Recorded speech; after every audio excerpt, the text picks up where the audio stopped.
Bom dia a todos. Ainda estamos com um quórum um pouco baixo, né? Só 3 alunos, mas são 10 e 1, então nós vamos iniciando a aula. A aula está sendo gravada, então eu vou começar aí me identificando para ficar registrado. Eu sou o professor Paulo Daines, do Instituto Federal de São Paulo. Esta é uma aula síncrona do curso de Conversão de Energia 1. Bom, pessoal, eu vou começar aqui então dando uma olhadinha no Moodle, né, para a gente revisar como que o nosso material está organizado ali, né, e o que nós temos de material disponível no Moodle, certo? Então, eu vou começar aqui compartilhando a tela.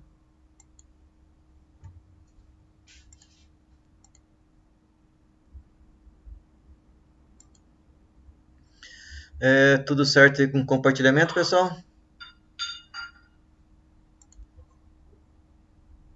Joia. Então, aqui no Moodle, né, nós estamos na parte da máquina de corrente contínua, né? Aqui mais ou menos uma previsão de como nossas aulas estão organizadas aí até o final do semestre, né? Nós, então, vamos entrar aqui no dia 24 no conteúdo que vai das aulas 13 a 15. Só que antes, eu vou dar uma pequena revisão no final do conteúdo aqui anterior, certo? Que vocês devem ter visto aí na aula assíncrona da semana passada. Então, vou dar uma pequena revisada em parte desse conteúdo. Depois nós vamos sim entrar no conteúdo da aula 13 a 15, que é a parte de simulação. Então, nós vamos trabalhar um pouco com o MATLAB e o Simulink, certo? Então, aqui nós vamos entrar nesse conteúdo de simulação. Tem um vídeo também aqui assíncrono, que também é desse material. E aqui vai ter uma atividade, certo? Então, essa é uma atividade para fazer simulação. E eu estou dando para vocês, como essa atividade é um pouquinho mais complicada, né? Ela pode ser feita individual ou em dupla. E ela vai ter 2 semanas aí para ser feita, certo? Então, vai ter um pequeno relatório. Vocês têm 2 semanas aí para estar fazendo essa atividade. Deixa eu ver aqui. Então, nós temos alguns materiais aí auxiliares, né? Basicamente são as aulas síncronas. Então, aqui tem a nossa última aula síncrona que foi gravada. Depois que esse vídeo for processado, eu vou incluí-lo ele aqui, certo? E também tem as aulas síncronas dos semestres anteriores aí, certo?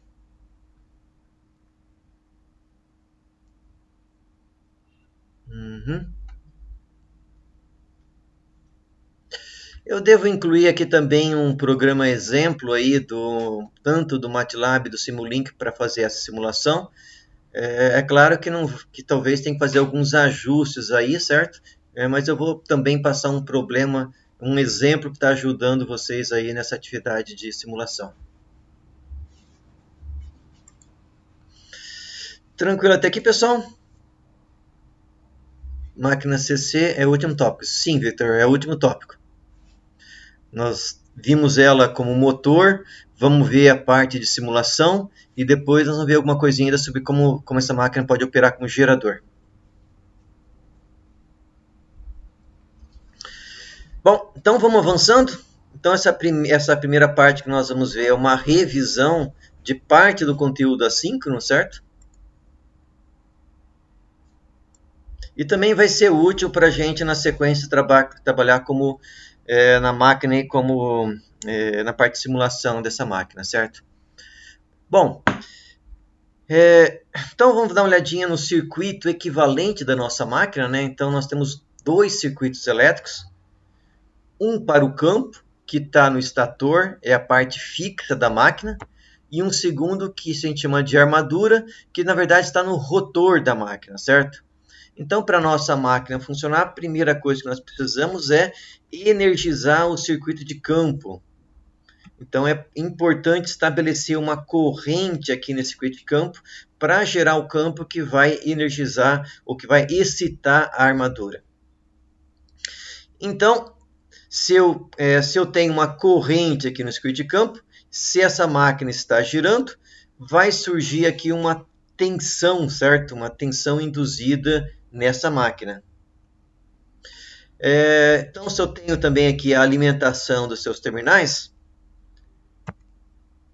Geralmente, como nós vamos estudar a máquina em regime permanente, essa indutância pode ser desprezada, porque para a corrente contínua, sem nenhuma variação em regime permanente, né, essa reatância dessa indutância é nula.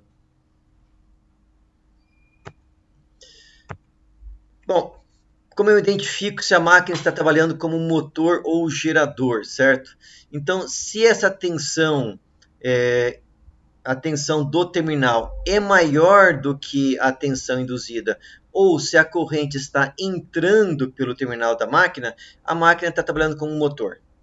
Então, nesse caso, a nossa tensão, né, de terminal tem que ser a tensão induzida mais a queda de tensão na resistência de armadura. Se for o inverso, se a corrente estiver saindo do terminal da máquina, então a tensão aqui do meu terminal vai ser menor do que a tensão induzida. Nesse caso, então, a tensão terminal é IA menos a que é a tensão na resistência de armadura. Eu vou mostrar uma simulação mais tarde, mas a gente vai ver aí na sequência. Bom, eu vou pular essa etapa aqui, certo? O importante para nós é que, então, essa tensão induzida, ela é uma constante e ela também é proporcional à corrente de campo e à rotação da minha máquina, certo? Todas as demais questões aqui que são geométricas da minha máquina estão embutidas nesta constante que faz essa adequação aí da corrente da velocidade para gerar tensão. É uma espécie de um ganho, na verdade, né? Nós chamamos esse GAF de mútua rotacional.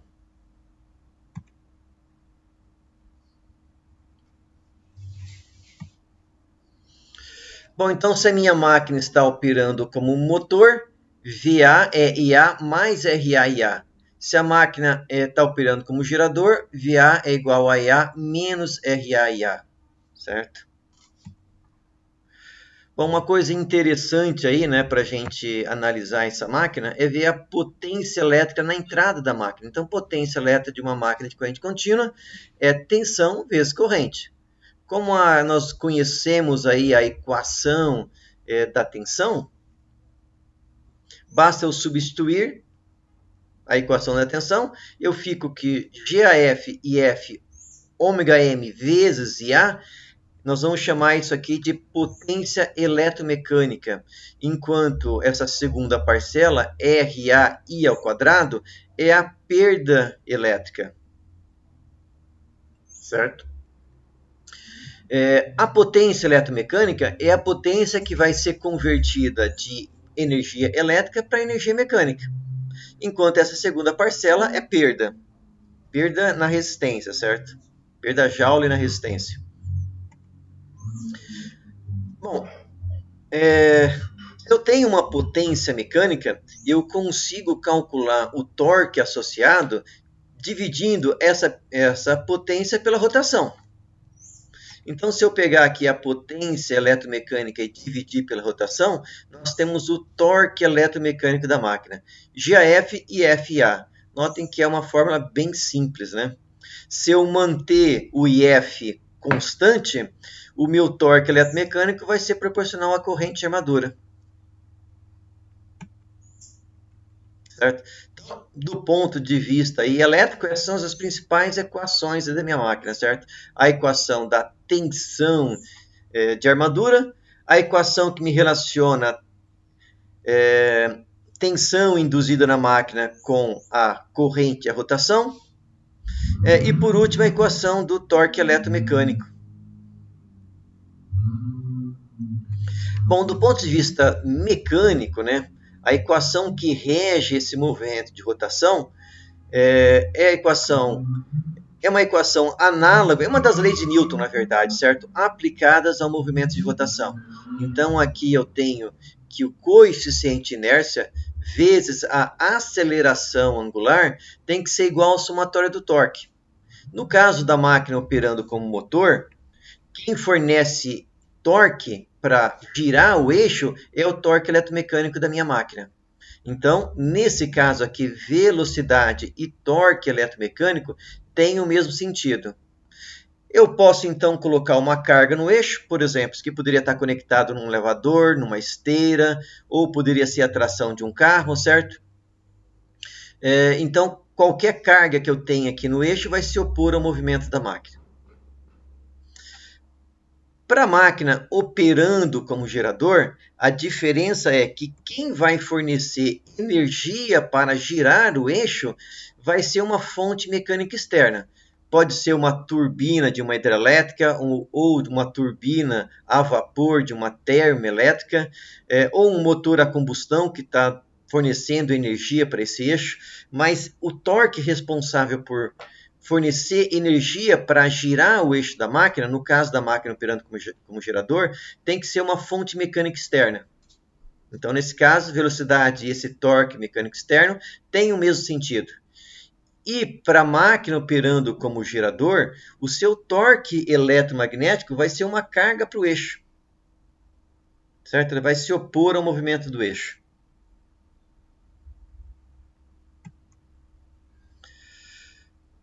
Então, do ponto de vista elétrico e mecânico, a minha máquina é um conversor de energia eletromecânico, então ele é modelado por equações elétricas e equações mecânicas.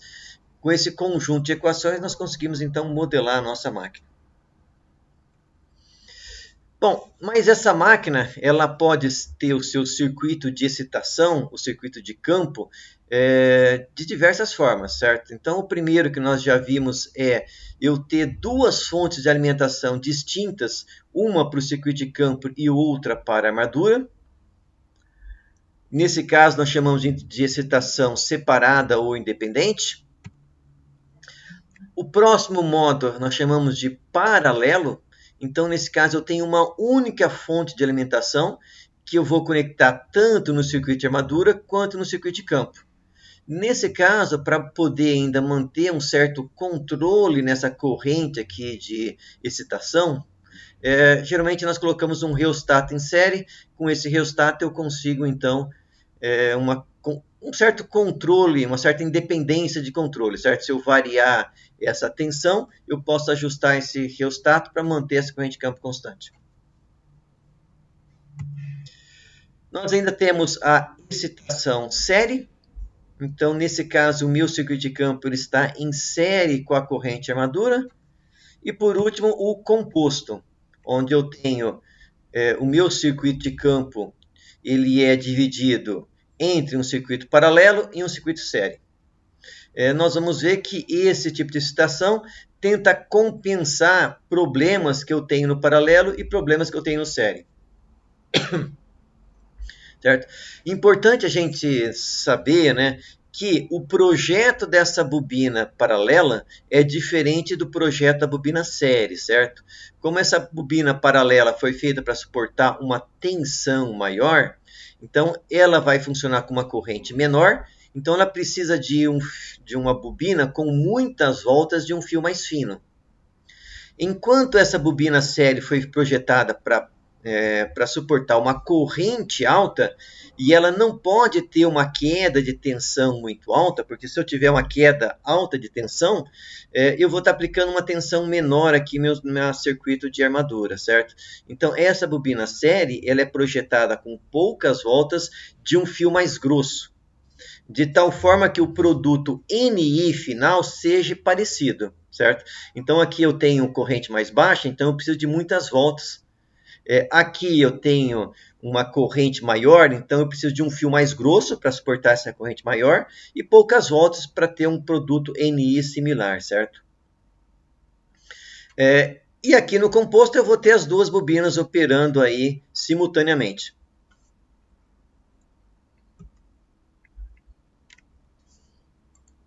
Tranquilo, pessoal? Então nós temos aí 4 tipos de excitação, certo?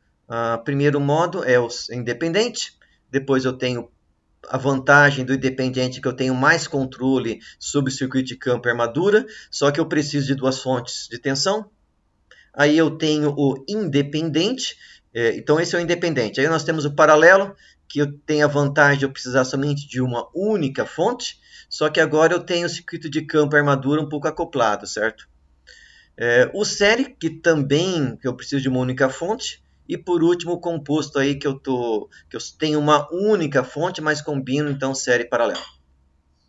Então esses são os 4 modos de excitação da máquina de corrente contínua. Tranquilo, pessoal? Podemos avançar?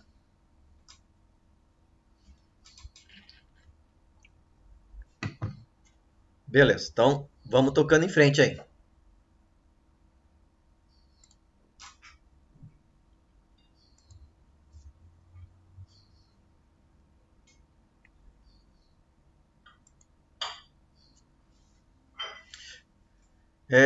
Bom, então, excitação separada nós já vimos, né?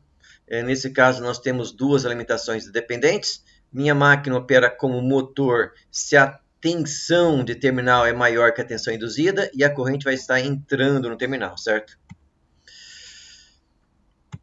Então, se eu pegar aqui a excitação em separado, né?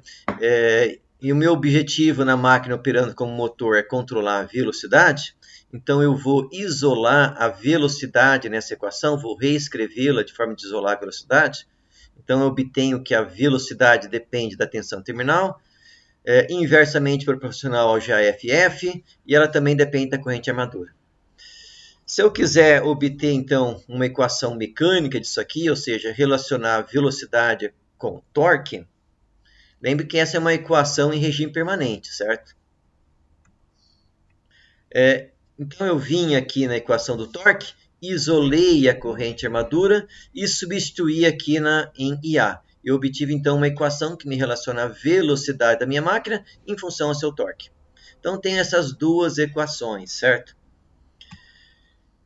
Se eu quiser, então, plotar um gráfico da velocidade em função da corrente ou em função do torque, isso vai dar uma reta com uma inclinação negativa, certo? Onde o ponto onde a velocidade cruza o eixo de zero da corrente ou do torque é chamado de velocidade a vazio, certo? Então, a velocidade a vazio da máquina é simplesmente GAF-VA dividido por GAF-F. A inclinação dessa reta para a curva que relaciona a velocidade com corrente é menos RA sobre GAF e F. Para a reta que relaciona com torque, o GAF e F é ao quadrado, certo? Então, essa é a inclinação para a curva de velocidade em função do torque. Em todo caso, sempre que eu colocar uma carga no eixo dessa máquina, em regime permanente, o torque eletromagnético tem que ser igual ao torque de carga, certo? Então, toda vez que eu coloco um torque no meu eixo da minha máquina, automaticamente a velocidade cai, certo? De tal forma que eu vou ter um torque eletromagnético que vai compensar esse torque de carga em regime permanente, certo? O que eu posso fazer para controlar a velocidade? Coloquei uma carga, a velocidade caiu, certo? O que eu posso fazer é aumentar o VA. Se eu aumentar o VA, toda essa curva aqui, ela vai ser aumentada. Então, se eu aumentei o torque de carga, vim para essa posição.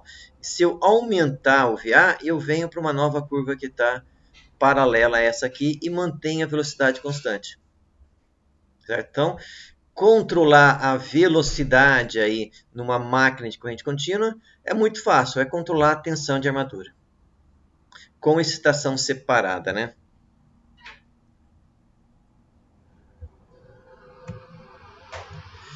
Bom, com excitação em paralelo, então aqui eu tenho o circuito de armadura e agora o circuito de campo ele está em paralelo com a alimentação.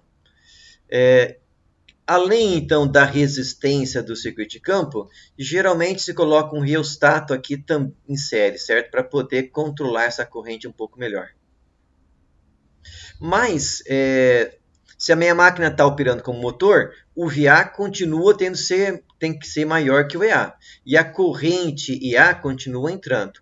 Só que agora a minha corrente de terminal é o IA mais o IF, certo? Essas duas correntes estão sendo supridas pela mesma tensão.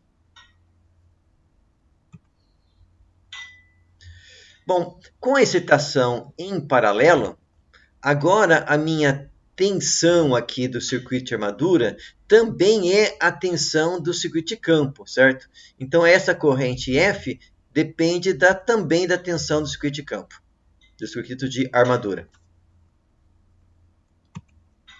De tal forma que eu posso, então, de novo, eu vou isolar aqui a velocidade nessa equação. Estou aqui com ômega-m. Só que esse IF, ele também depende de VA. Então, se eu vim nessa equação aqui, certo? Isolar o IF e jogar aqui nessa equação, eu vou cortar o VA desse primeiro termo e vou também aqui ter a inclinação da nossa reta. Agora depende, então, também depende da resistência do circuito de campo e depende também da resistência do reostato, além da resistência do circuito de armadura. Certo? Então, eu simplesmente vim aqui, isolei essa corrente e substituí aqui nesses dois termos aqui da minha equação que me relaciona a velocidade com corrente de armadura. De novo, né, se eu substituir aqui o IA na equação do torque, retrabalhar isso aqui, certo? E também substituir o IF na equação do torque, eu vou ter que agora minha equação continua sendo uma reta inclinada, só que agora apareceu um termo quadrático aqui nesses dois termos. Vou de novo tentar plotar aí a equação aí da velocidade em função da corrente ou do torque. Então, em função da corrente, essa primeira equação, em função do torque, essa segunda equação. De novo, eu tenho uma reta aí inclinada, certo?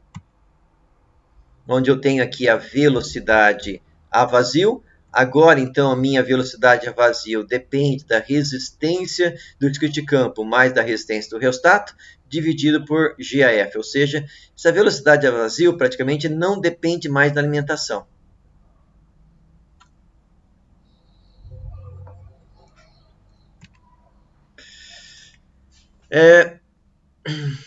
Já a inclinação dessa curva, ela depende do VA. Certo? Então, note que as coisas ficaram um pouquinho mais complicadas aqui para a gente controlar a velocidade. Então, a minha inclinação agora é a resistência de campo mais a resistência do reostato, dividido por GAF vezes VA. Para a curva da velocidade em função do torque, esse termo aqui fica ao quadrado, certo? Os dois termos ficam ao quadrado, mas continua sendo uma inclinação, certo? Para a minha curva aqui de velocidade, isso aqui é uma constante.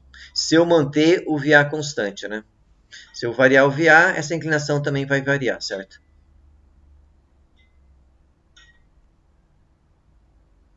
Mas, na prática, o efeito de eu colocar um torque continua o mesmo, certo? Se eu coloco um torque de carga, em regime permanente, torque de carga tem que ser igual ao torque de armadura. Então, nós vamos operar com um torque maior, automaticamente a velocidade da máquina cai quando eu coloco um torque. É isso que me diz essa inclinação negativa, certo? Vamos ver um exemplo aqui, certo? Eu acredito que eu tenho resolvido esse no vídeo, mas vamos dar uma passada aqui meio rapidinho também, certo? Então, nós temos... deixa eu só dar uma olhadinha se tem alguma pergunta aqui. Tranquilo, Taylor, sem problema.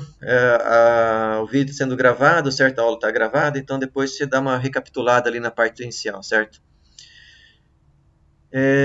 Com a pergunta até aqui, pessoal?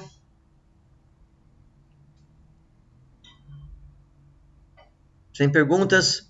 Beleza, então vamos ver lá um exemplo então, de exercício, certo?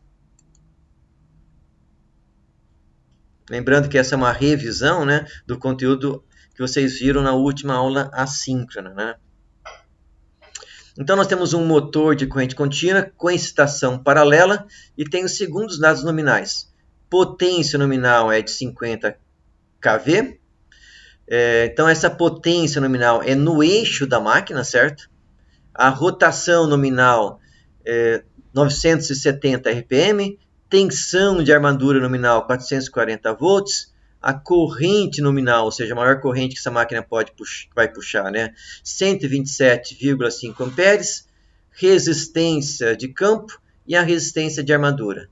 Então, na condição nominal, determinar a tensão do gerador, a tensão gerada na armadura, então a máquina está operando na condição nominal, com essas condições, ele quer saber qual que é a tensão de armadura. A tensão induzida, na verdade, né? Porque a tensão de armadura é 440 volts. O valor do GAF. C. A potência de entrada e a perda na resistência de armadura. A potência e o torque eletromecânico. A potência e o torque de perda rotacional. Por último, a eficiência do motor. Eficiência vai ser sempre potência na saída do eixo dividida pela potência na entrada, que é a potência elétrica. Vamos ver o item A aí, né? Tensão gerada, induzida, né? Então, aqui os dados principais da minha máquina, na condição nominal. Então, eu sei que VA tem que ser igual a EA mais RA. Como essa máquina está na condição nominal, eu conheço o VA e eu conheço o IA, certo? Porque ela está operando na condição nominal. Então, eu consigo calcular aí a tensão induzida, isolando aí a tensão induzida nessa equação. Então, eu tenho que 440 menos a resistência armadura vezes a corrente na condição nominal, vai dar aí 430,4 volts. Certo? Então, uma tensão EA um pouquinho menor que a VA, porque a máquina está operando como motor.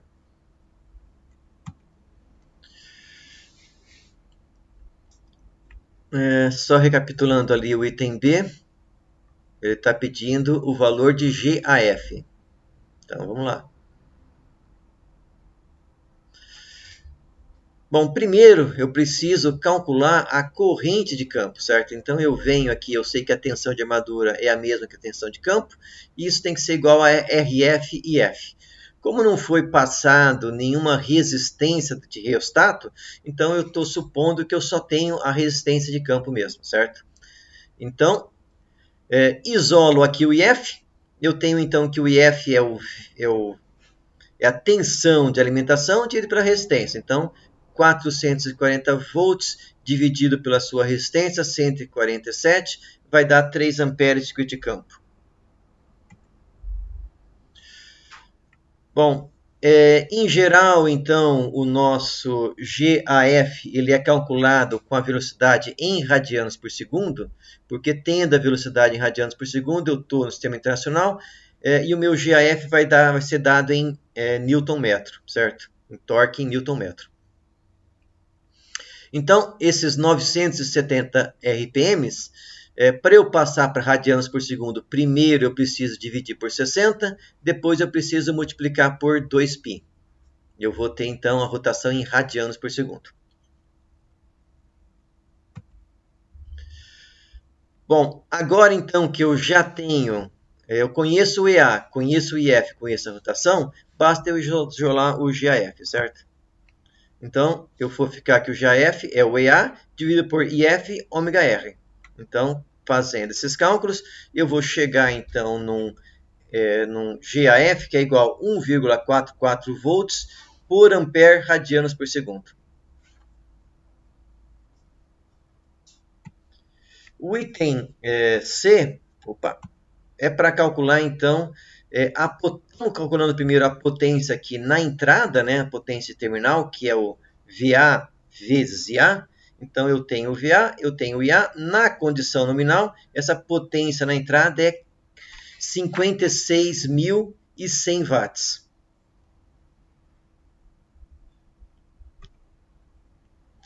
Bom, a potência que é desperdiçada aí, né, consumida em energia, é dissipada a energia térmica na resistência de armadura, é simplesmente RA vezes IA ao quadrado. Então, eu tenho o valor do RA, tenho o valor da corrente nominal, elevo ao quadrado, vou ter 1.219,2 watts, que é perda aí na resistência de armadura.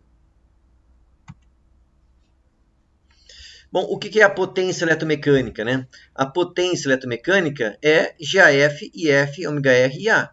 ou simplesmente EA vezes IA, certo? Porque esse termo aqui é o EA que eu já calculei, certo? Então aqui eu tenho 430,4 vezes 127,5 dá 5.487 watts. Uma vez então que eu tenho aí esses dados, vou calcular o torque eletromecânico. Torque eletromecânico é simplesmente GAF vezes IA vezes F, ou a potência eletromecânica dividida pela rotação. Eu já tenho a potência eletromecânica, vou dividir pela rotação, vou obter 540,1 Nm.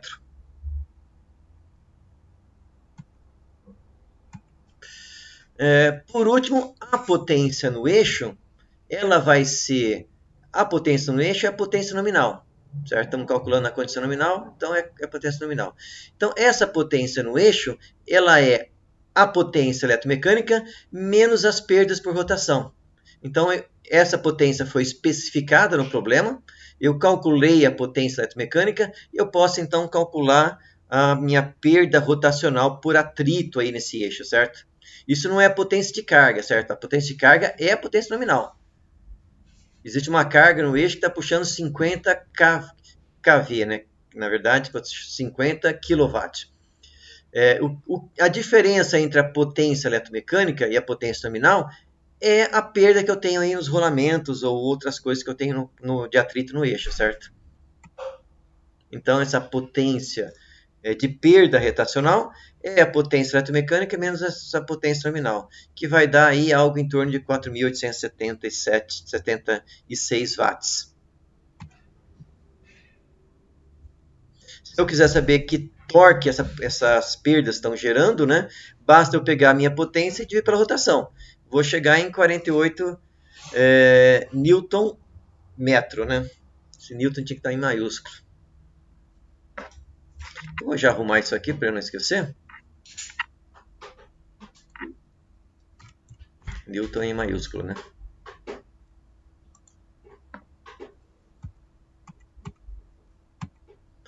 Bom, eficiência do meu motor é a potência na saída dividido pela potência na entrada. Se eu quiser saber percentual, eu multiplico por 100. Então, a minha potência elétrica na entrada, ela é a potência do circuito de armadura mais a potência do circuito de campo, certo? Apesar do circuito de campo não estar relacionado com a conversão mecânica de energia, ele também consome uma potência aí, certo? Então, essa potência do circuito de campo, ela é RF e F ao quadrado. Isso vai dar 1.323 watts. A potência no circuito de armadura nós já calculamos, certo? Então, a potência que eu vou ter na entrada é os meus 5.600 watts. Na verdade, meus 56.100 watts, mais esses 1.323. Então, tem a potência aí na entrada, certo? Com isso, eu consigo, então, calcular a potência, a eficiência da minha máquina. Aqui tem um erro, certo? Que eu esqueci de somar aqui essa potência, acabei de ver isso agora.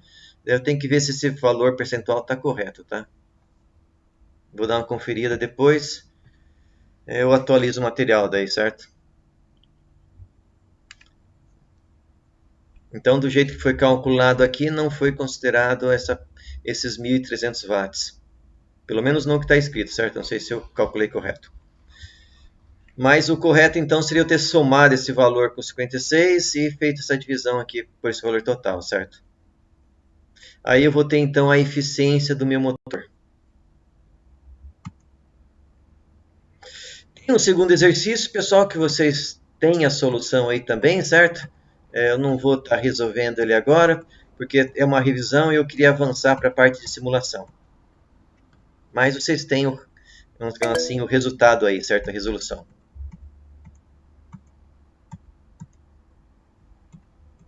Muito parecido com o exercício anterior, certo? Bom, vamos ver então a excitação série. Então, na excitação, deixa eu só ver se tem alguma pergunta.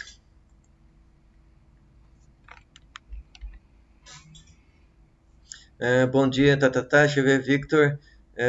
48, o senhor deixou 4. Em qual parte, Victor? Eu não consegui ver na hora que você comentou. Onde estava em minúsculo, deixa eu dar uma olhadinha lá.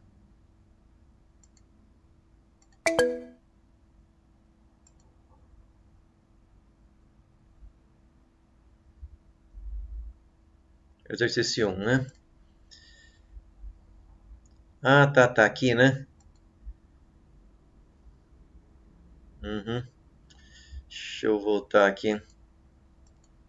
Ok, em vez de deletar o N minúsculo, beleza.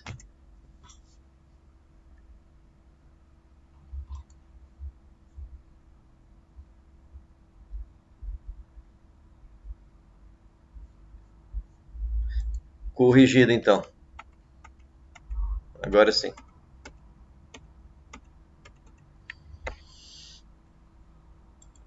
Beleza, Vitor, obrigado. Então, vamos ver então o motor série.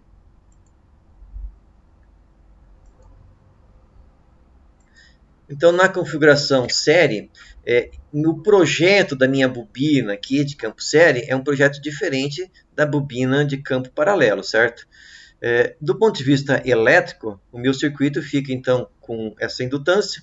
Lembrando que a queda de tensão na indutância é nula, mas eu mantenho esse desenho aqui para a gente saber, né, para a gente ficar claro que a excitação é série, certo? Mas do ponto de vista elétrico, essa reatância aqui, essa indutância, né, a indutância não é nula, mas a reatância é nula para minha máquina em regime permanente. Então, como ficam as minhas equações, certo? Então, para diferenciar da máquina paralelo, eu vou chamar tanto a corrente de campo quanto a corrente armadura de IS, que é a corrente série. Certo? Então, ela me limita tanto o circuito de campo, quanto o circuito de campo, quanto o circuito de armadura. Então, a minha equação, substituindo aí o IF por IS e substituindo o IA por IS, ela fica então GAS. Também estou substituindo aqui a letra S aqui no meu ganho para distinguir do paralelo. Então, GAS IS ômega M mais resistência armadura, resistência do circuito série, que é o circuito de campo, né, vezes IS.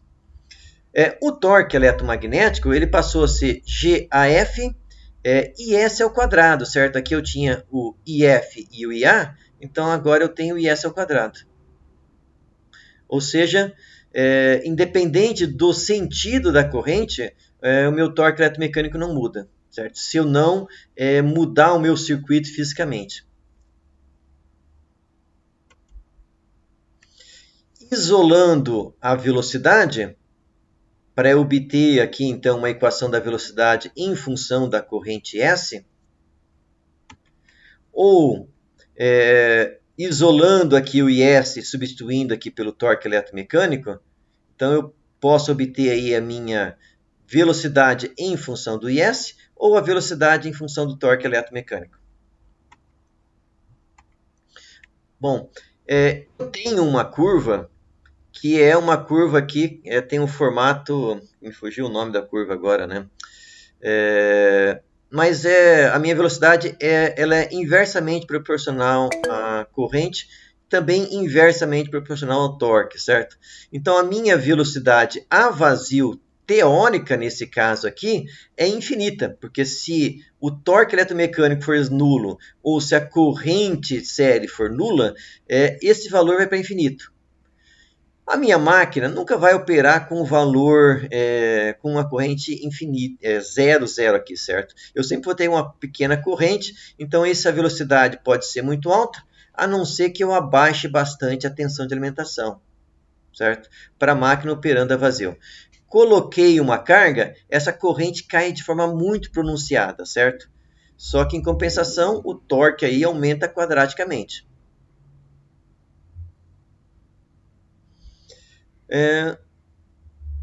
Então essa curva tem esse formato aí, né? Fugiu o nome da curva agora. Mas ela cai de forma bem pronunciada aí com a carga ou com a corrente, certo? O ponto aqui onde ela cruzaria o eixo, né? é quando a velocidade é nula. Então, se eu colocar zero aqui nessa curva de velocidade e tentar isolar esses dois lados da equação, eu vou cortar GAF com GAF, eu vou ficar aqui VA sobre IS é RA mais RS. Então, uma característica aí desse motor série, né? Primeiro é que a curva V, minha curva de velocidade por torque, é não linear, certo? Pela corrente também. A velocidade a vazio, eu diria que ela tende a infinito, certo? Mas ela não é infinita, porque ela nunca vai ser totalmente a vazio. Para velocidades elevadas, né? A minha máquina vai operar com velocidade muito alta para cargas baixas. E o torque é sempre positivo, independente do sinal da corrente, porque o torque vai depender de IS ao quadrado. Então, independente se a corrente for positiva ou negativa, a minha máquina vai operar sempre com torque positivo.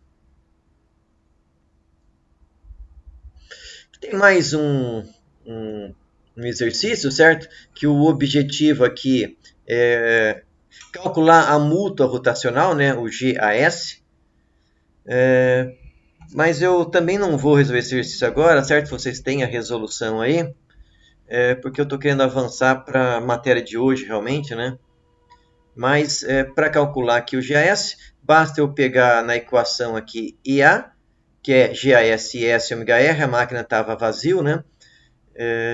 Então eu consigo aí, substituindo aí, isolando o GAS, calculá-lo aí, né? Para as diversas condições da tabela. Bom, se eu precisar do GAS para uma posição intermediária, né, eu preciso fazer uma interpolação aí para obter o valor, certo? Então tem um exemplo para vocês aí. Por último, a excitação composta, né? Então eu tenho a máquina aí que tem o campo série e o campo paralelo. Essa excitação pode ser chamada de paralela longa ou paralela curta, dependendo do ponto onde eu conecto aí meu circuito paralelo, certo? Do ponto de vista prático, tem pouquíssima diferença, porque a queda de tensão em cima do circuito série é muito baixa, certo? Então não faz muita diferença conectar aqui ou aqui, né? O resultado final é muito parecido. As equações vão mudar um pouco, certo? Mas no final não causa uma grande diferença. Tem um exercício aqui também, que eu também vou passar, certo? Ele resolvido ali nos vídeos, vocês podem consultar depois. Então aqui tem o balanço de potência aí, né? Para minha máquina trabalhando a vazio.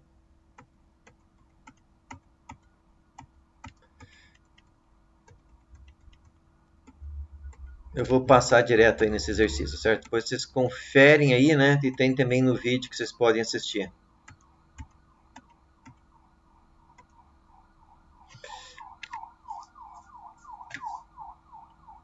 Beleza, pessoal. Até que foi uma pequena revisão. Nós vamos começar a ver, então, simulação aí no MATLAB no Simulink, certo? Nós já tínhamos conversado um pouco sobre o ambiente do script do MATLAB, quando nós fizemos a simulação ali de transformador, né? Para a máquina aí, para minha máquina operando não em regime permanente, mas operando aí simulação dinâmica, nós vamos utilizar o Simulink, certo? Então eu vou começar aqui então com os slides, vamos dar uma estudada aí, né, essa parte de simulação e por que fazer simulação, né? Antes, deixa eu ver, nenhuma pergunta. Hiperbólica. Perfeito, Fábio. Obrigado aí pelo comentário. É uma curva hiperbólica quando ela é inversamente proporcional, né? Joia. Vamos então para a nossa parte de simulação.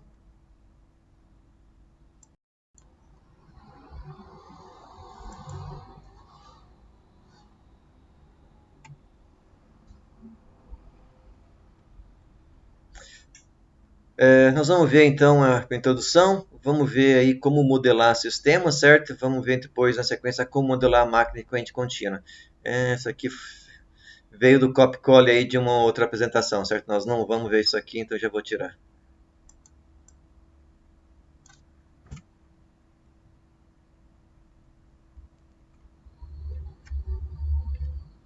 Joia.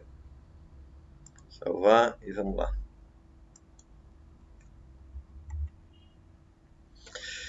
Pegar a brincadeira, né? Então, teoria é quando você sabe tudo, mas nada funciona, né? A prática, então, é quando tudo funciona, mas você não sabe por quê. Então, quando a gente junta a teoria com a prática, né? Se eu fosse fazer uma piada aqui, eu diria que quando nada funciona, você não sabe por quê, né? Mas, na verdade, eu prefiro dizer que quando a gente junta a teoria com a prática, é quando as coisas funcionam e você sabe exatamente por quê, né? Bom, na teoria, então, a gente utiliza todo esse conhecimento teórico para poder simular e saber como as coisas estão funcionando, ou por que elas funcionam, né? Como elas funcionam também. Então, deixando aí a brincadeira de lado,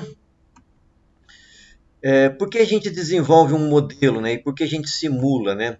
Na verdade, a gente faz isso para entender o funcionamento do fenômeno que nós estamos estudando, né? No nosso caso, vai ser a máquina de corrente contínua. E por que simular? Para prever o funcionamento, certo? Sem correr o risco aí de queimar, ou mesmo antes de construir um protótipo, eu posso testar na simulação, fazer os ajustes necessários e construir o meu protótipo de uma forma mais assertiva, certo? Então, simular tem a ver com prever o funcionamento antes que eu precise construir ou antes que eu precise energizar o meu circuito, certo? E fazer os ajustes necessários, economizando assim tempo e também dinheiro, né? Bom, para simular, né, primeira coisa é modelar as equações diferenciais aí que modelam o meu fenômeno. Vamos pegar um pequeno exemplo que não é o meu motor, né, mas somente para ficar um pouquinho mais simples, é um sistema massa-mola, certo? Eu quero modelar esse sistema massa-mola. O que eu vou fazer? Eu vou escrever as equações diferenciais que regem esse movimento. Então, eu tenho um deslocamento no sentido y aqui, certo? A equação que rege isso aqui é massa vezes aceleração tem que ser igual ao somatório das forças. Então, a aceleração é a derivada segunda aí do deslocamento, né? E o somatório de forças que estão envolvidas nisso aqui é uma força externa que pode ser aplicada, a força da mola, que depende da constante de mola vezes o deslocamento, também a força de amortecimento, que é a constante de amortecimento vezes a derivada ou vezes a velocidade, né? A derivada da posição ou a velocidade. Então, eu posso escrever então aí a equação diferencial que modela esse deslocamento, certo? É uma equação de segunda ordem, porque eu tenho uma derivada segunda da posição. Vocês vão estudar isso aí em sistemas de controle, né? Que uma maneira de resolver isso aqui é aplicar Laplace, certo? Então, se eu aplicar a transformada de Laplace, o que é derivada segunda vira s ao quadrado, derivada primeira s, e eu tenho y agora no domínio da frequência. E minha força também no domínio da frequência. Certo? Então, eu obtenho aí a saída pela entrada, isso é chamada de função de transferência, certo? No MATLAB, eu posso entrar, então, no Simulink com essa função de transferência, aplico uma força na entrada e eu vou ver como é a minha saída, certo? Como vai ser a minha saída. Matematicamente, vocês também podem fazer isso aqui, né? Vocês devem ter estudado um pouco disso em cálculo e vocês vão ver muito disso aqui em controle, certo? Não ainda nesse semestre. Isso é muito bom para a gente aplicar em sistemas que têm uma única entrada e uma única saída e que são sistemas lineares, certo? Então, isso aqui é considerado um sistema linear. Mas tem uma outra forma de eu representar isso aqui também, certo? Eu gosto mais dessa segunda forma principalmente para motores. Então, a primeira coisa que eu vou fazer aqui é obter uma equação de primeira ordem. Então, eu vou substituir derivada segunda da posição pela velocidade. Então, velocidade é a derivada primeira da posição. Então, se eu substituir isso aqui, eu vou obter que a derivada primeira da velocidade é a aceleração. Aqui, então, eu tenho a velocidade e aqui eu ainda tenho a posição, certo? Então, eu isolo a derivada da velocidade e também isolo aqui a derivada da posição, certo? Então, esse conjunto aqui com duas equações de primeira ordem, eu também posso simular, certo? Obter o meu modelo a partir desse conjunto aqui. Para fazer isso, então eu sempre vou tentar obter equações que são de primeira ordem e vou isolar a derivada, certo? Dessas duas equações. Para construir o meu modelo no Simulink, nós vamos ver que esse modelo é construído com uma série de blocos, certo? Esses blocos podem ser somadores, podem ser... Então, o primeiro bloco é uma soma, certo? Então, eu vou construir esse modelo a partir desse somatório. Então, aqui eu tenho a força de entrada entrando positivo. Eu vou ter aqui a força de amortecimento e a força de mola, que eu ainda não sei escrever, mas ambas estão entrando negativo. A saída desse somatório eu preciso multiplicar por uma constante que é o inverso da massa. Eu sei então que esse somatório multiplicado pelo inverso da massa me dá a derivada da velocidade. Se eu integro essa derivada da velocidade e no MATLAB integrar é multiplicar por 1 sobre S, eu tenho a velocidade. Se eu integrar novamente a velocidade, que é a derivada da posição, eu integro isso aqui, eu tenho a posição. Bom, eu sei que se eu multiplico a velocidade pela constante de amortecimento, eu tenho a força de amortecimento. Se eu multiplico a posição pela constante de mola, eu tenho a força de mola. Então, esse conjunto aqui de diagramas de bloco, ele me implementa meu modelo de meu sistema massa-mola.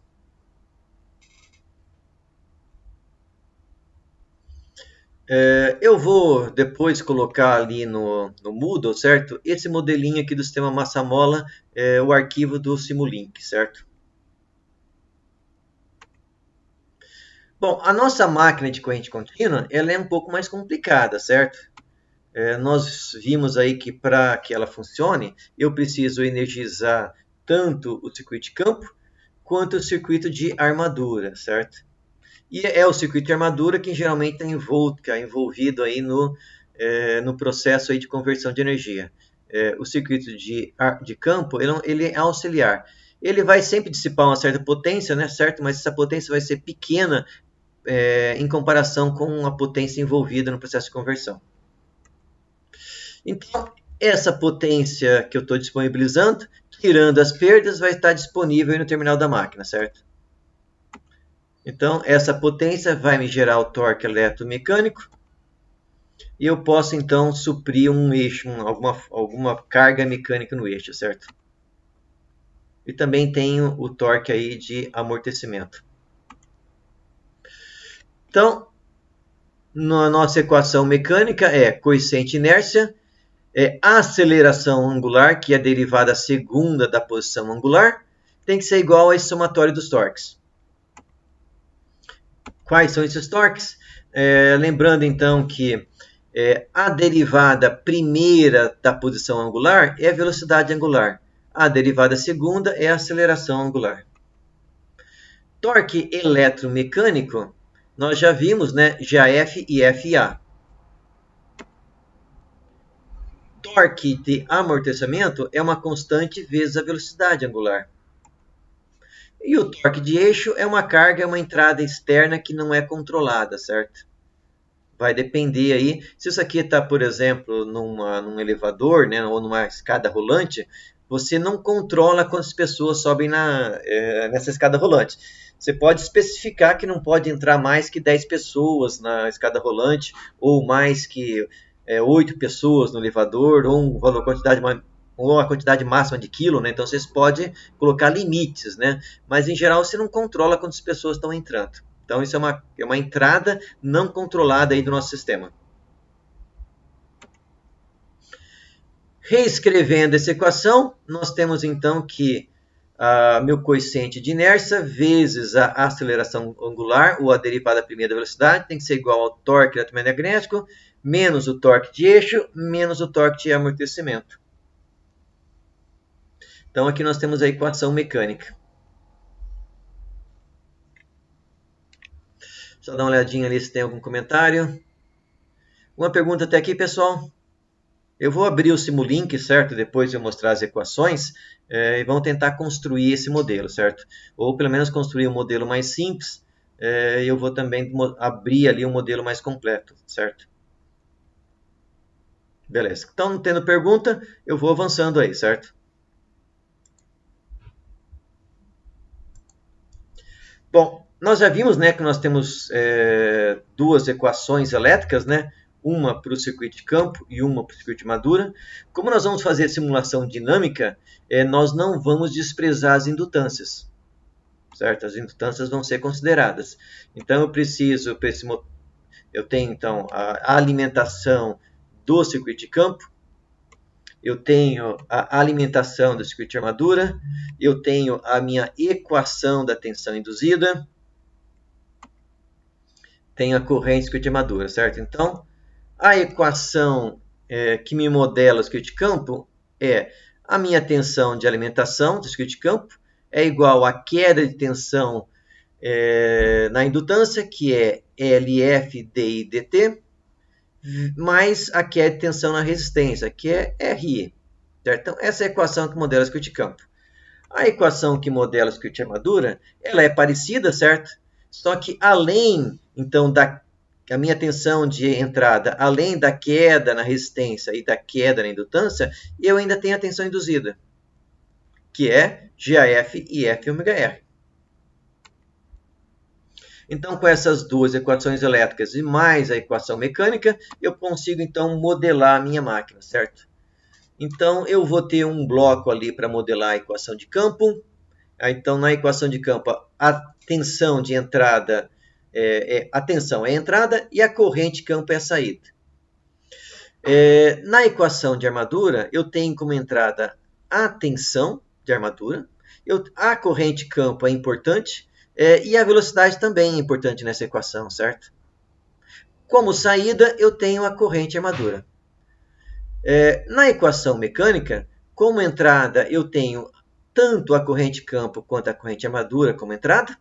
Eu também tenho uma entrada não controlada, que é um torque de carga, e como saída eu tenho a rotação, que realimenta aqui na equação de armadura, certo?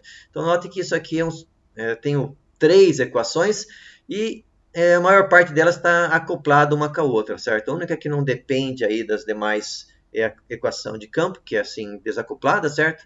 Mas a equação de armadura e a equação mecânica elas estão acopladas entre si. Por quê? Porque a equação de armadura depende aí da velocidade e a equação mecânica depende da corrente.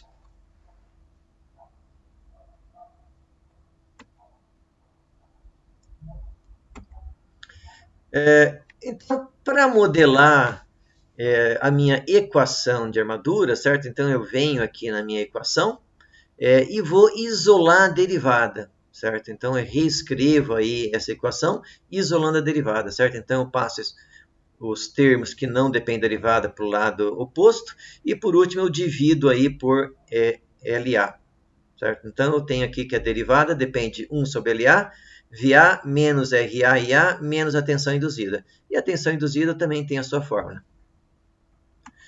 Então, para eu escrever então essa equação no Simulink, como eu falei para vocês, eu sempre começo pela soma aqui, certo?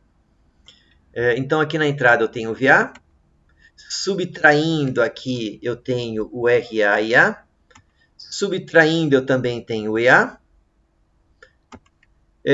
Se eu pego o resultado aqui dessa soma e multiplico por 1 sobre LA, aqui eu tenho então a derivada corrente. Se eu integrar essa derivada corrente, eu tenho o IA. Multiplico o IA por uma constante que é o RA, eu tenho então aqui a tensão RA e IA. O EA, ele depende de entradas externas, certo? Ele depende da corrente de campo, depende da velocidade. Então, eu faço o produto dessas duas variáveis. O resultado desse produto eu multiplico por GAF. Uma coisa que vocês podem notar aqui nesses diagramas, no Simulink, as minhas conexões são as variáveis, certo? O que está variando aqui no circuito. E eu tenho blocos aqui que eu multiplico essas variáveis por constantes. Se eu quiser, então, multiplicar duas variáveis, eu tenho que usar esse segundo bloco aqui, que é um bloco de produto, certo? Então, tenho blocos para fazer somas e tenho bloco para fazer produtos e também produto por constante, ou ganho, né? O circuito de campo é mais simples, certo? Então, de novo, eu venho na equação do circuito de campo, isolo a sua derivada. Então, eu tenho aqui que a minha derivada da corrente de campo é 1 sobre LF, que multiplica VF menos RFF. De novo, eu vou começar a construir isso aqui pela soma, certo? Então, eu tenho a tensão de entrada, eu tenho menos RFF.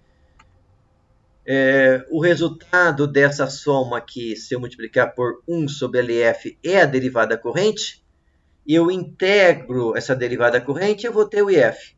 Se eu multiplico o IF pela resistência, eu tenho RFF. E aqui, então, eu tenho a saída corrente. Certo? Então, a equação aqui do circuito de campo ela é mais simples que a equação de armadura, né? Por último, a equação mecânica. Vou usar exatamente a mesma estratégia, certo? Eu vou isolar a derivada. Então, a derivada da velocidade, se eu isolar ela, eu vou ter que o torque eletromecânico é menos o torque de carga, menos o torque de atrito. Se eu pegar esse resultado dessa soma e dividir pelo coeficiente de inércia, eu tenho então a derivada da velocidade ou aceleração, certo? Então, quando eu for construir no Simulink esse conjunto aqui, eu tenho então aqui na entrada somatória o torque eletromecânico, subtraindo eu tenho o torque de carga e tenho o torque de atrito, certo? Se eu multiplico o resultado disso aqui por 1 sobre J, eu tenho a derivada da velocidade. Integro, que é multiplicar por 1 sobre S, eu vou ter a velocidade. Velocidade vezes esse coeficiente de atrito me dá o torque de atrito. Para construir aqui o torque eletromagnético, ele depende do IF e do IA, e mais dessa constante. Então, eu tenho aqui nessa entrada o produto IF, IA, faço o produto, multiplico pelo JF, eu tenho então o torque eletromecânico. Certo? Então, isso aí me constrói então a simulação mecânica da minha máquina de corrente contínua. O modelo completo, então, ele é composto por essas três equações, mais a equação da tensão induzida e mais a equação do torque eletromagnético. Com esse conjunto aí, eu consigo então simular a minha máquina. Para cada uma dessas equações, eu tenho um pequeno modelo. E esses modelos, eles se acoplam, certo? Então, a corrente armadura depende aí da velocidade, né? E a velocidade depende da corrente de campo e também da corrente de campo e da corrente armadura.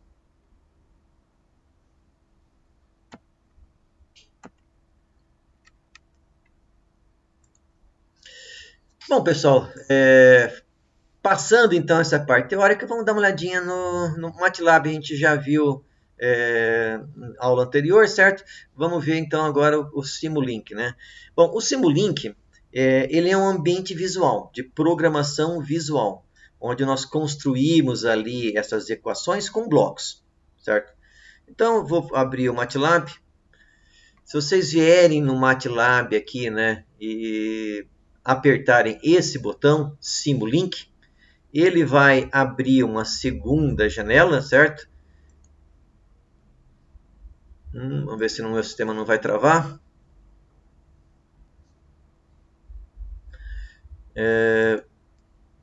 Bom, pessoal, eu já adianto aqui que quando eu uso o software de gravação mais o software do MATLAB Simulink, às vezes meu computador trava, tá? Se meu computador travar, eu vou demorar uns 10 minutos para estar voltando para a aula, até eu reinicializar tudo e pôr as coisas para funcionar, certo?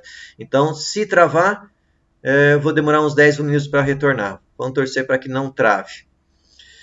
Então, uma vez que nós abrimos aí, então, o Simulink, ele vai abrir um arquivo, certo? Eu estou aqui com um arquivo em branco do Simulink.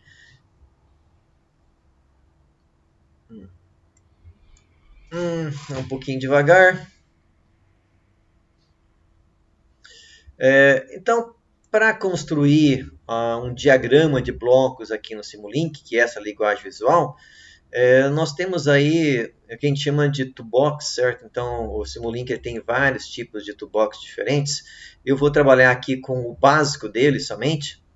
Então, esses blocos estão assim, organizados em sistemas contínuos, descontínuos, discretos, operações matemáticas.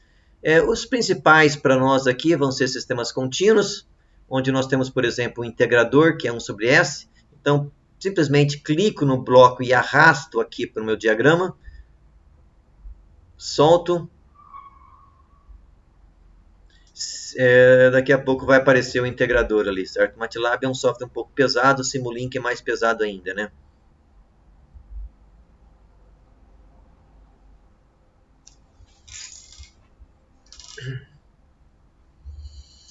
Bom, então arrastei um bloco aqui, ele está pensando, né? Arrastei meu primeiro bloco, que é o bloco do integrador, certo? Se eu quisesse utilizar um modelo de função de transferência, eu tenho que usar esse bloco chamado transfer function, certo? Então basta eu clicar aqui, arrastar, eu preciso entrar somente com o numerador e o denominador que representa a equação de diferenças, a equação diferencial, ou a função de transferência, né? Função de transferência, vocês vão estudar melhor em controle, que deve começar no semestre que vem.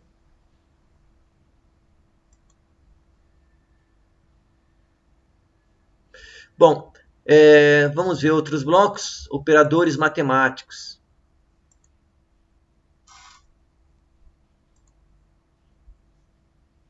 Não apareceu o meu bloco aqui ainda.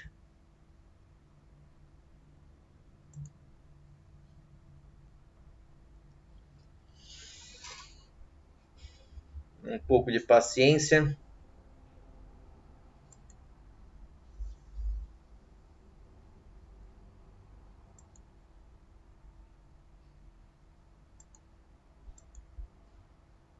Aí, apareceu o integrador. Que enfim. Eu posso entrar com condição inicial. Geralmente a gente usa a condição inicial nula, certo? Aqui em operadores matemáticos eu tenho uma série de operadores, né, que vão desde matriz, produto, soma, né? Então nós temos operador de soma, temos dois tipos, né? Tem um que é quadradinho, outro que é redondo, mas exatamente a mesma coisa, certo? É que geralmente em diagramas de bloco, em controle, nós costumamos usar esse círculo para soma, certo? Então eu posso arrastá-lo e colocá-lo aqui. Então tem um operador de soma, eu poderia ter aqui um operador de produto.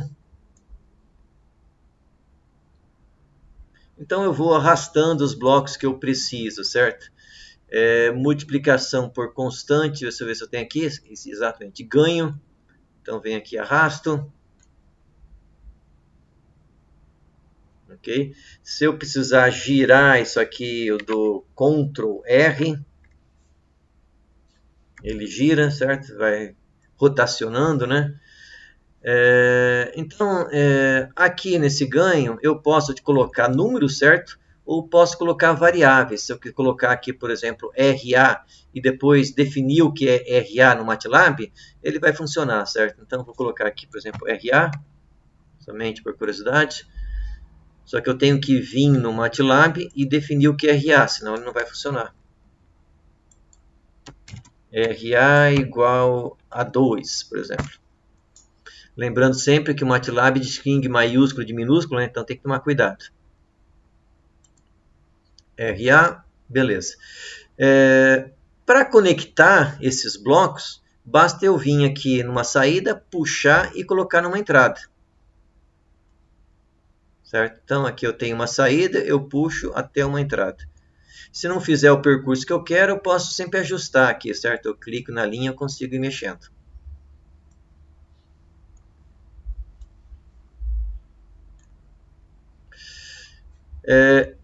Outros blocos importantes é o que ele chama de source, certo? Source são entradas. Eu tenho vários tipos de entradas, que vão desde entradas randômicas, gerador de pulso, rampa, degrau, seno. Então tem vários tipos de sources aí, né, de entradas. Eu peguei aqui uma entrada degrau, certo? peguei a saída do degrau, coloquei. Uma entrada, né? Essa aqui não tem, só tem saída, certo? Ou seja, essa aqui é a entrada no sistema, foi criada aí. Outra coisa interessante são os chamados sinks ou terminadores, né? Nós temos um aqui muito interessante que é scope, certo? Como se fosse um osciloscópio. Eu posso colocá-lo aqui, né?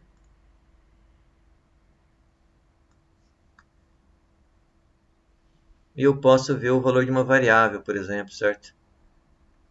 O scope, se eu quiser, posso colocar mais de uma entrada, mas vou deixar só uma mesmo.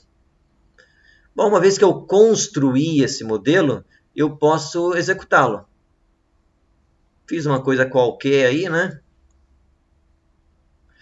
Note que aqui eu tenho o tempo de simulação. Eu abri o scope, né?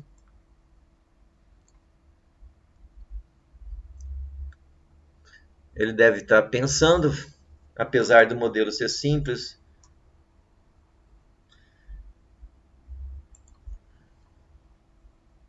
Ele está rodando aí.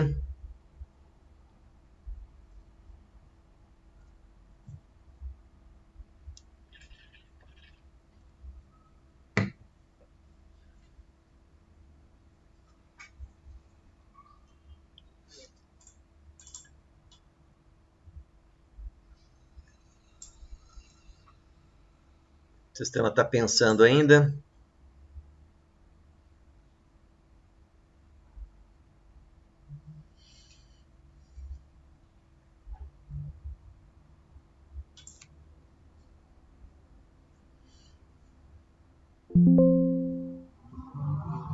Opa. Bom, esse sistema aqui, então se eu dou 2 cliques aqui no scope, ele é um sistema instável, certo? Para ele ser estável, por que ele é instável? Eu coloquei uma entrada degrau, a saída foi para infinito. Se eu mudar o sinal aqui do primeiro termo,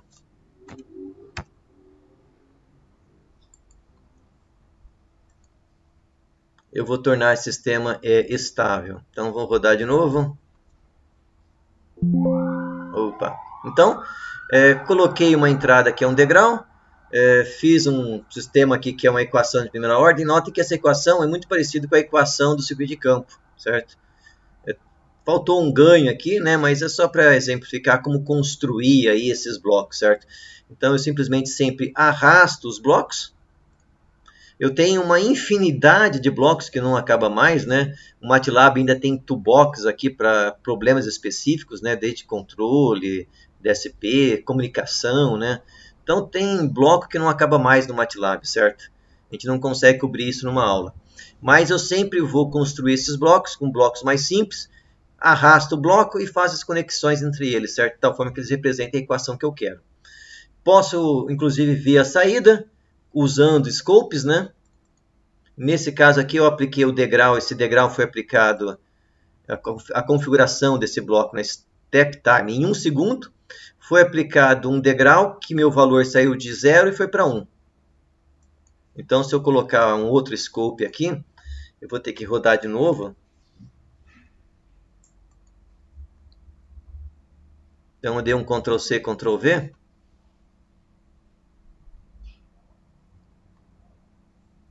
Eu posso ver, então, se eu quiser ver a entrada que eu estou aplicando, né? Vou ter que executar de novo. Então, se eu dou 2 cliques aqui, eu vou ver como que foi essa função integral. Então, exatamente, ó, em 1 segundo, o meu valor saiu de 0 e foi para 1, certo? Os parâmetros que eu tenho para definir esse bloco. Quando eu coloquei esse degrau, meu valor da saída saiu de 0 e foi até meio, certo? Então, simulei esse exemplo. Então, é dessa forma que a gente constrói aí, certo?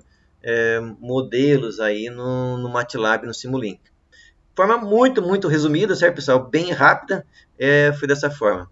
Eu falei para vocês que eu vou colocar o modelo do sistema massa-mola. Não vou colocar o modelo ali do motor de corrente contínua, porque senão estou entregando aí todo o trabalho para vocês, certo? Mas eu vou abrir aqui um modelo que eu construí. Deixa eu ver se tem alguma pergunta por enquanto. Nenhuma pergunta. Tudo tranquilo aí, pessoal? No sistema não travou? Tudo certo com o áudio e vídeo? Beleza, então, pessoal. Um outro recurso aqui que eu não mostrei, mas eu gosto de utilizar para sistemas mais complexos, é um bloco chamado Subsystem. Não, esse eu queria abrir aqui. Então, se nós formos aqui em Subsystem, Atomic, cadê o Subsystem que nós usamos mais? Subsystem aqui. Então, vou clicar aqui e vou... Então, se eu tiver muitas equações, certo? Eu posso agrupá-las em um bloco chamado Subsystem. O que é esse bloco? Se eu dou 2 cliques, eu abri. Então, no caso aqui, esse bloco é simplesmente a entrada conectada na saída. Mas eu poderia colocar outras coisas aqui, né? Eu poderia colocar um ganho, poderia colocar uma equação, de tal forma que essa equação fique isolada, certo? É como se fosse, numa linguagem de programação, uma função ou procedimento, certo? Onde eu isolo uma quantidade de operações. Se eu clico nessa seta, né? Eu dei 2 cliques e eu entrei. Se eu clico nessa seta, eu saio do bloco, certo? Então, isso é útil quando eu tenho várias equações, isolá-las entre si para não deixar o sistema muito complexo. Eu fiz isso aqui nesse motor, onde eu fiz o modelo do motor de corrente contínua, certo? Então, aqui nesse motor de corrente contínua, como entrada eu tenho a tensão de campo, a tensão de armadura e tenho também a carga, certo? Isso aqui é um torque de carga externo. Como saída, eu tenho as correntes de armadura e as correntes de campo, e tenho também a velocidade. São degraus, certo? Aqui, esse degrau está sendo aplicado no instante zero. Então, no instante zero, eu estou aplicando aí o valor, uma variável VF. Já a tensão de armadura, ela está sendo aplicada no instante 1 segundo. Aqui eu tenho, então, o degrau VA, que é a tensão de armadura, e a carga aqui está sendo aplicado num período, num tempo TC, então entrei com uma variável aqui, com o valor torque de carga. Então usei variáveis que eu preciso definir antes de simular, certo? Eu tenho aqui um bloco que é chamado de MUX, ou seja, eu estou pegando duas variáveis e aqui então eu tenho um vetor, e aplicando isso no scope, ou seja, nesse scope eu consigo ver a corrente armadura e a corrente campo juntas, e um terceiro para ver a velocidade. Se eu der 2 cliques nesse bloco, eu vou entrar no bloco, certo? Então, aqui eu tenho as entradas do bloco e aqui eu tenho as saídas do bloco. E dentro desse bloco eu tenho mais 3 blocos. Um bloco para implementar a equação de campo, um bloco para implementar a equação de armadura e um bloco para representar o sistema mecânico, a equação do sistema mecânico. Então, se eu der 2 cliques no campo, exatamente aquele desenho que eu coloquei para vocês nos slides, certo? Então, tem uma entrada aqui, um somador. A saída desse somador, estou multiplicando por 1 sobre LF. Então, aqui eu tenho a derivada da corrente. Integro, eu tenho a corrente campo. Multiplico pelo RF, entro subtraindo aqui, elementos com uma realimentação negativa, né? E a saída eu tenho a corrente campo, certo? Se eu clicar aqui, eu saio desse bloco. Subi de nível, certo? Fui para o nível mais alto. Dou 2 cliques na equação de armadura. Então, note que a equação de armadura, ela depende, então, da corrente de armadura e depende da velocidade. Aqui eu tenho a parte aí do circuito de armadura, só que aqui eu tenho mais uma soma entrando aqui nesse somador agora, certo? Agora eu também tenho a tensão de armadura, que é igual ao IF vezes a velocidade, vezes o GAF. Então, variáveis, né, são as conexões, e constantes eu posso usar esse bloco aqui de ganho. Coloquei um scope aqui também para comparar a tensão de armadura com a tensão induzida. Podemos subir de novo um nível, vou sair desse bloco e vou ver aqui o bloco da equação mecânica. É importante, eu falei que eu dependo aqui da corrente armadura, certo?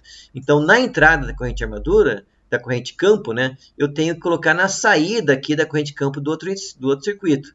Da mesma forma que na entrada aqui de velocidade, eu preciso conectar na saída de velocidade da equação mecânica. Vamos ver esse bloco agora. Dou 2 cliques. Então, notem que esse bloco depende da corrente campo, da corrente armadura e também do torque de carga.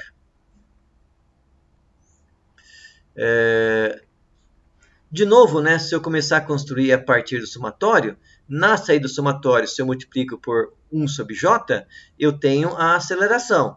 Integro, tem a velocidade. Se eu integrar mais uma vez, eu teria a posição. Eu não fiz porque eu não queria utilizar a posição.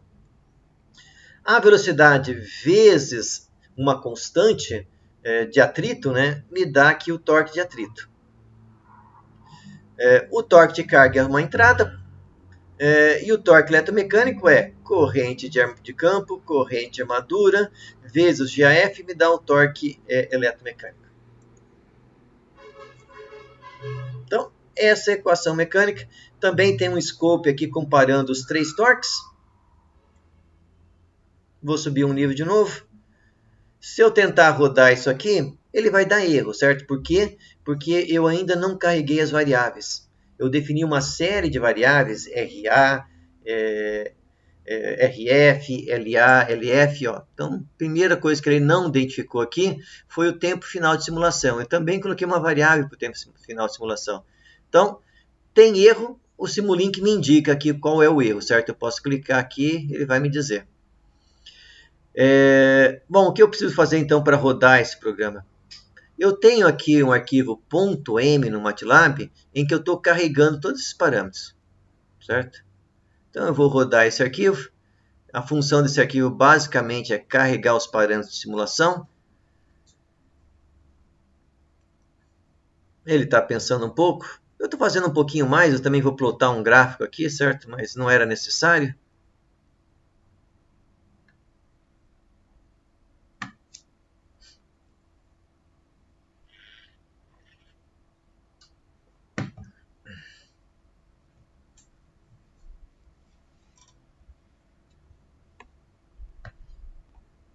Está pensando ainda?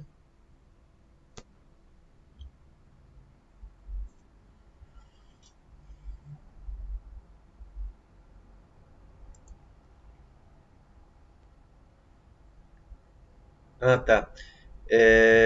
As linhas ali, Victor, cada bloco tem... o bloco pode ter uma entrada e uma saída, ou só uma saída, ou só uma entrada, certo? Dependendo do tipo de bloco. Você clica em cima da saída, arrasta e solta o mouse na próxima posição que você quer que ele conecte. Bom, uma saída pode estar conectada em várias entradas. Então, se eu quero que mais de uma entrada na mesma saída, eu posso pegar essa entrada e arrastar até a linha da saída. Vou ver se eu repito ali esse procedimento depois, tá? Agora ele está pensando ali, vou ver se ele já executou. Já fez. Bom, então eu vou voltar para o exemplo. Se eu não o fechei, não, está aqui. Então vamos supor que eu quero aqui colocar essa saída. Eu não posso colocar uma saída numa outra saída, certo? Então aqui, como eu já tenho uma saída aqui, eu não consigo conectar. Para eu colocar essa saída, vou colocar aqui Ctrl C e dar um Ctrl V. Vou colocar mais um scope aqui, certo? Então, ou eu puxo essa saída para uma outra entrada, ou eu puxo essa entrada para a saída, certo? Então, eu vou pegar aqui e vou puxar. Cliquei, até que ele mudou de cor. Antes de fazer a conexão, ele está em vermelho, certo? Quando ele fez a conexão, ele muda de cor. Aqui ele soltou. Então, eu vou puxando. Quando ele ficar preto, eu solto. Então, eu clico e arrasto. Agora, eu numa mesma saída. Então, se eu tiver aqui, por exemplo, vou colocar mais um scope só para demonstrar, certo? Ctrl V. Se eu quero que esse scope se conecte numa saída que já está conectada, eu posso clicar ele, arrastar, chego até em cima da linha. Note que quando eu cheguei num ponto que ele aceita a conexão, ele muda de cor. Então, venho aqui, solto, ele faz a conexão.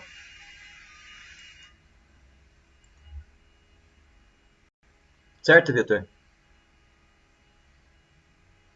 Então, uma saída pode conectar numa entrada, mas na verdade pode conectar a mais de uma entrada, certo? O que eu não posso ter é curto-circuito entre saída, certo? Não posso colocar uma saída com outra saída, porque vão ser dois pontos tentando impor um valor, isso não pode. Mas eu posso conectar uma saída em mais de uma entrada. Como eu escrevi nas linhas para identificá-las, aquela escrita é só um label, certo? Ela não tem função nenhuma, certo? É só realmente para identificar. Se eu quiser escrever aqui, deixa eu ver se eu lembro. Não, dei 2 cliques em cima da linha, ele abriu aqui, certo? Então eu posso dizer que isso aqui é variável. Variável, certo? Então para escrever aqui, eu dou 2 cliques. Se eu quiser mudar um label aqui, eu também posso, certo? Por exemplo, integrador, eu posso clicar aqui e mudar, ó. Posso apagar, escrever, ó. Se eu quero só int em vez de integrador, certo?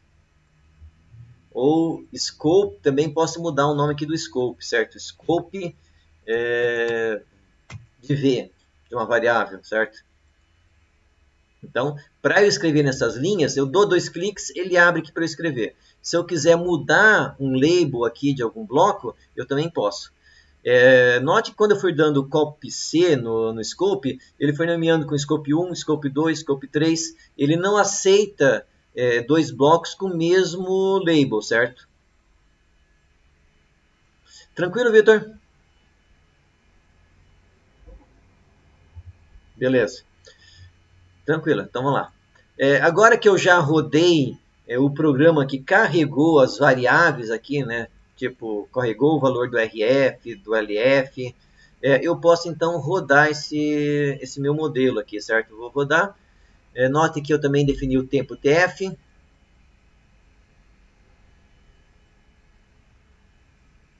Ele está primeiro compilando, depois ele vai rodar.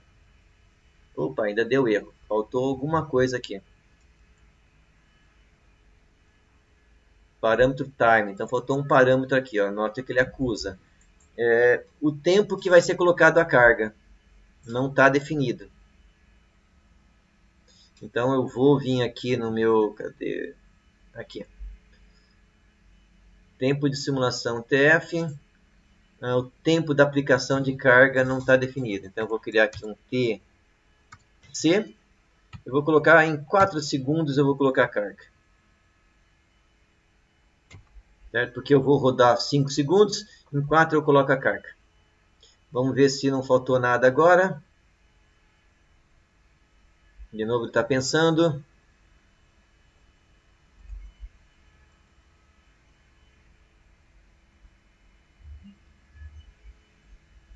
Beleza, ele rodou. Deixa aqui. Vamos ver se ele roda agora. Se não faltou mais nada, ele vai rodar. Bem interessante o MATLAB, que ele sempre te acusa onde está o erro, né? Ele abre em amarelo ali, você dá 2 cliques, ele te mostra onde está o erro. Rodou. Posso, por exemplo, agora então ver aqui as correntes. Estou abrindo aqui o scope. Daqui a pouco ele abre, né? Deixa eu fechar os scopes anteriores. Não deixar muito carregado. Bom, pessoal, então note que aqui eu tenho a corrente do circuito de armadura e de campo. Como eu sei que é cada uma, qual que é cada uma, certo? Porque no circuito de campo eu apliquei o degrau em 0. Então note que aqui eu tenho a corrente do circuito de campo. Em 1 segundo eu apliquei a tensão na armadura, então aqui eu tenho a corrente armadura. Então notem que a minha corrente armadura, na partida, dá um pico aqui de 30 amperes. Se eu quiser dar um zoom, né, em algum ponto, eu posso vir aqui nesse bloco, clico aqui nesse maisinho, nessa lupa, né? Eu posso fazer um quadrado aqui, ó, se ele não for muito devagar. Isso, eu vou dar um zoom nessa região, note que ele mostrou o quadrado. Então, note que no instante 0, a minha corrente do circuito de campo, ela sai de 0 e estabiliza em 1 ampere. Se eu quiser dar um zoom out, um jeito é clicar nesse quadradinho aqui, que tem essas setinhas, ele vai voltar para o zoom out. Ele simplesmente ajusta a escala do meu gráfico para mostrar o máximo possível. Aqui, então, a minha corrente de armadura, ela deu um pico de 30 amperes, depois ela caiu, certo? Vamos ver por que essa corrente caiu. Ela caiu porque a minha máquina começou a acelerar. Vamos ver agora, então, a velocidade dessa máquina. Ó, a minha máquina, então, ela saiu aí, quando eu energizei o circuito de armadura, ela saiu da velocidade zero, acelerou até uma velocidade um pouco abaixo de 200 radianos por segundo. Vou diminuir aqui. Bom, eu tenho alguns scopes que estão dentro aqui do meu modelo, né? Vou, por exemplo, ver o torque. Aqui eu tenho os 3 torques, certo? Aqui eu tenho, primeiro, o torque de carga. Não aplicou torque de carga, engraçado, eu tinha configurado para aplicar torque de carga em 4 segundos. Eu acho que eu dar uma olhadinha em qual o valor do torque de carga. Torque de carga está zero, certo? Vou colocar aqui 1 Nm no torque de carga e vou rodar de novo, tá?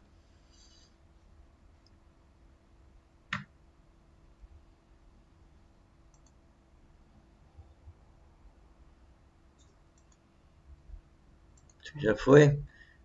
Então vamos ver se ele roda agora.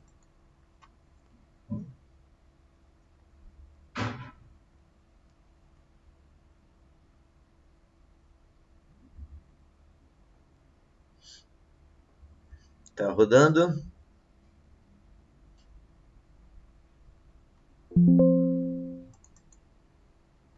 Agora sim. Então aqui em 1 segundo, em 4 segundos, entrou um torque de carga externo.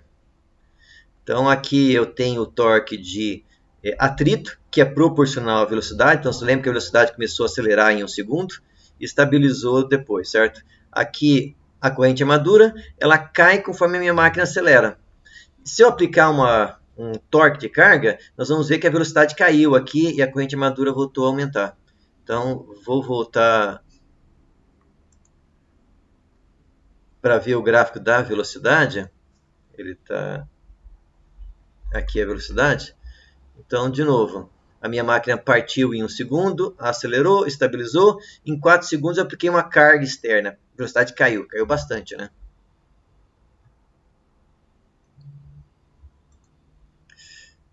Vamos ver a corrente que eu mudei agora, né? Ó, exatamente quando eu apliquei o degrau de carga, a corrente armadura também aumentou, certo? Então lembrem que como a minha corrente de campo ficou estável, o torque eletromagnético e a corrente de armadura têm exatamente a mesma forma, né? Mesmo formato. Eu ainda posso ver as tensões, certo? Eu quero ver a tensão de entrada e a tensão induzida.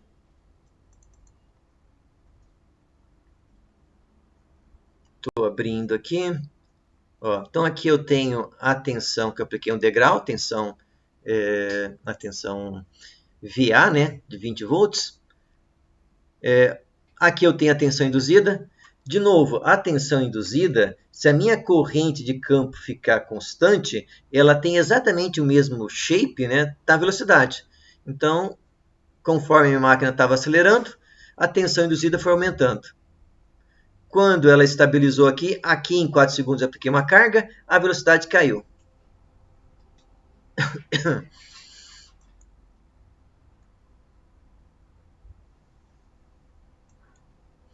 Então está aí o modelo, pessoal, da nossa máquina de corrente contínua. Para auxiliá-los, então, eu vou colocar no Moodle o modelo do sistema massa-mola, certo? Construir esse modelo aí da máquina de corrente contínua. Nós temos 2 semanas para essa atividade, porque eu sei que é uma atividade complexa, certo? E eu também vou mudar uma coisa aqui. Eu vou colocar grupo de 3 alunos, certo? A princípio eu tinha dito no Moodle que seria um grupo de 2, mas eu vou mudar que, se vocês quiserem, podem trabalhar no mesmo grupo que vocês estão trabalhando no laboratório, né? Que é grupo de 3. Certo? Então vocês podem fazer esse trabalho em grupos de até 3 alunos. Semana que vem vai ser uma aula assíncrona, mas eu vou estar aqui disponível para tirar dúvidas, certo? Quem eventualmente tiver com muita dificuldade em construir um modelo de simulação, pode me consultar aí na semana que vem, certo? Vou estar aí no horário das 10 às 11 para tirar dúvidas. Então, eu devo colocar esses modelos aqui na parte de baixo, certo?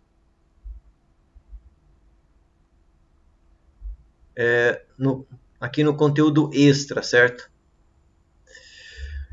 Nós temos aqui um pequeno roteiro. Então, para essa atividade aqui, na verdade, vai ser atividade de até alunos de 3, até grupo de 3 alunos. Tem um pequeno roteiro aqui, certo? Que basicamente nesse roteiro eu estou passando as constantes, né, as resistências, as indutâncias, certo? Que pode ser utilizada nesse modelo. Vamos ver se ele abre.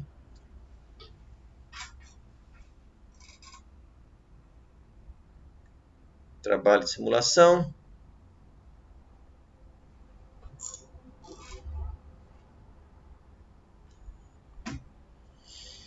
Um pouco de paciência aí.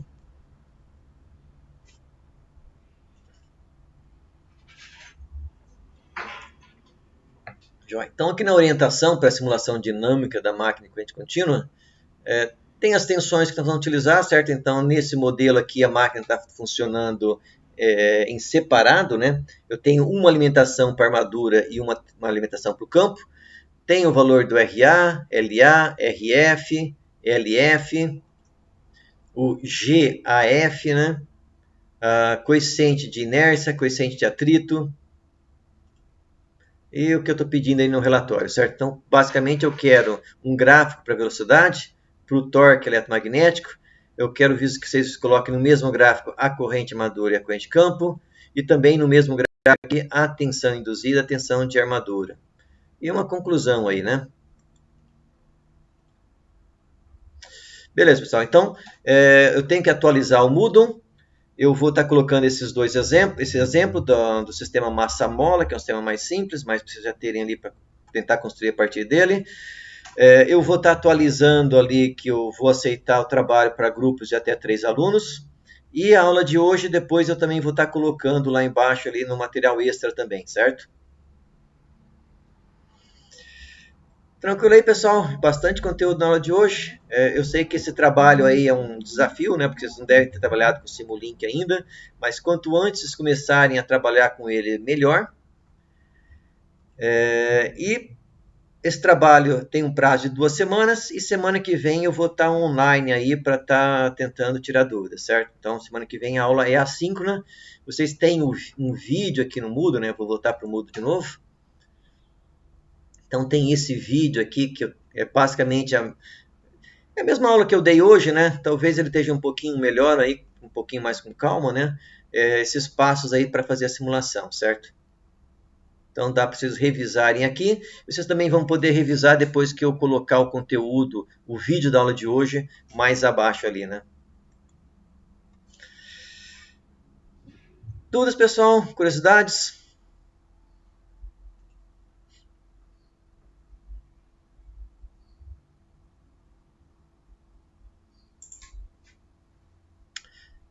Tá joia então, pessoal.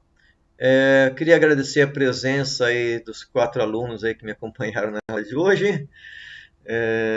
Então, esse é o conteúdo que eu tinha para passar, né? Então, estamos encerrando a nossa aula aí, certo?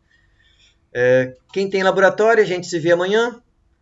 Se não, a gente se vê aí semana que vem.